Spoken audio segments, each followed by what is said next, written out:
Hi, I'm Jerry Stiller. And I'm Ann Mira. We've done a lot of jobs in New York before we did acting. A lot of jobs. Oh yeah, I've washed windows in Queens. I was a telephone answering I mixed cement service for an person. undertaker. That's right. You did? Yeah, yeah. I didn't know this. I did a lot of You things. don't open up to me. Yeah, now you know. He never tells me but things. Souls of New York by Brent Sterling Niemitz is a wonderful show. Souls of New York. Please don't miss it. It's about unique individuals here in New York City. You're going to love it.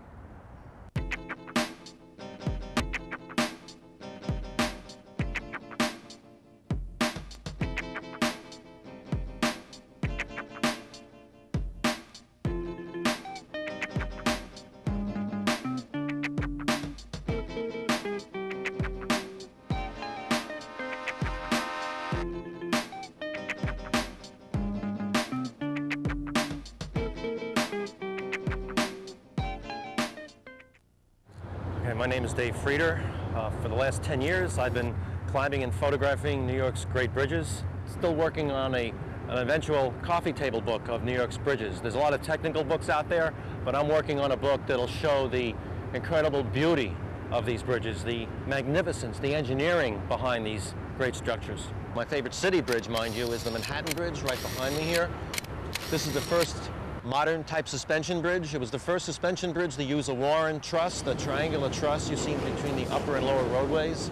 Now we're on the walkway of the Manhattan Bridge. This is on the south side of the bridge, and we're standing right by one of the canopies of the bridge. And above the canopy is an observation platform, and then above that, of course, is the main cables at the upper section of the tower. This is the first bridge also to use flexible steel towers, where the towers actually flex to compensate for wind changes, load conditions, or temperature changes. I gathered all my equipment and I scambled, climbing on top of the northernmost sphere on top of the Brooklyn Tower of the Manhattan Bridge. And I'll never forget that day. It was just incredible, just standing up there. I had to point my camera down, looking at my feet to show, here are my feet, here's the spheres, and it shows where a pigeon had visited the site previously.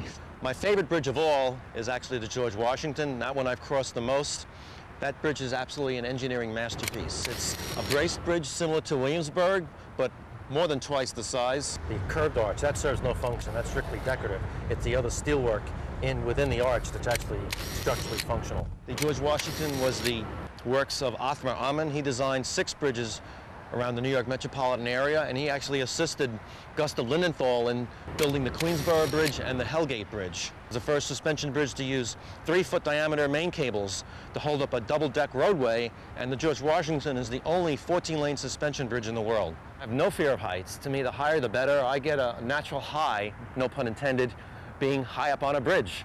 The easiest way to get to most of the bridges around New York City is obviously walking up the main cable. In fact, on the Brooklyn Bridge, the only way to get to the top of the bridge is walking up the main cable, since the towers are made of Maine granite and they're pretty much solid stone. Look at these amazing structures. They have to not only hold up their own weight, which is the dead weight, they have to hold up all the live load as well. They have to flex, move.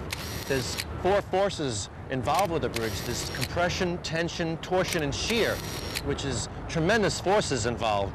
Okay, this is pretty much my setup when I'm up on a bridge.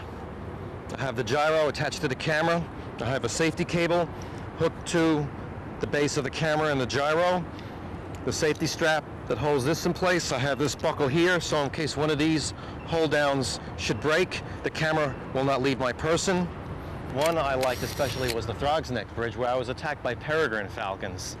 The unusual aspect about the Triborough Bridge is that most of Othmar Ammann's bridges, the tops of the towers of his bridges are generally flat across. As you notice, the Triborough Bridge has these huge aviation beacons that are about 30 feet high on top, which is more like Art Deco. Normally Ammann would not have done that, but they had all this extra steel, and the original design called for something like that, so we combined the two together, and that's why you see the Triborough Bridge as it is today. This is the Queensboro Bridge. To me, it's incorrectly termed 59th Street. Originally it was known as Blackwell's Island Bridge because it crosses the center land between Manhattan and Queens as Blackwell's Island. The bridge is pretty much considered a double cantilever truss bridge, which is suspended by I-bars. You can see the I-bars leading up to the top of the tower, and the crown up there, or the finial, that's strictly decorative. A few times I've climbed the crowns. The only way to get to the top of the crowns is climbing the outside, because the inside is hollow because of years ago there used to be a 30-foot flag mast inside the crowns, so there's nothing to grab onto.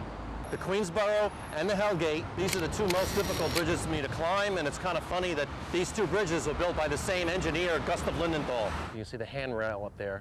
Just to walk to the very peak, you can get some views along the handrail, or there's a spot where you can walk actually with a handrail to the aviation beacon in the middle.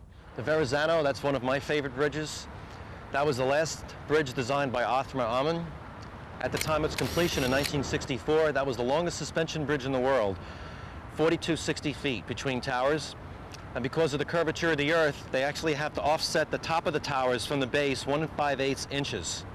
The Verrazano is the tallest suspension bridge in New York. The top of the tower to the water is 693 feet. I kind of like that height because I have a photograph of my foot looking straight down from the edge of the tower, looking straight down to the breakwater below. New York is really a first for bridge construction around the world. There's no other bridges anywhere in the world like New York because of New York's bridges. That's why there are bridges all around the world. I'm trying to do is capture that heart and soul. I kind of feel like that the bridges have a soul. Like, you have to know the soul of the steel to be able to feel the steel. That's a little term I made up. You have to be able to feel the steel to understand how the bridges work, why they work. And that's what I'm trying to do, capturing them on film to show how magnificent these structures are. From every angle, wherever I can hang, climb, or crawl, I'm trying to show how these bridges react with itself and how it reacts with the environment and the people using it. I love this. I wish I could do this every day.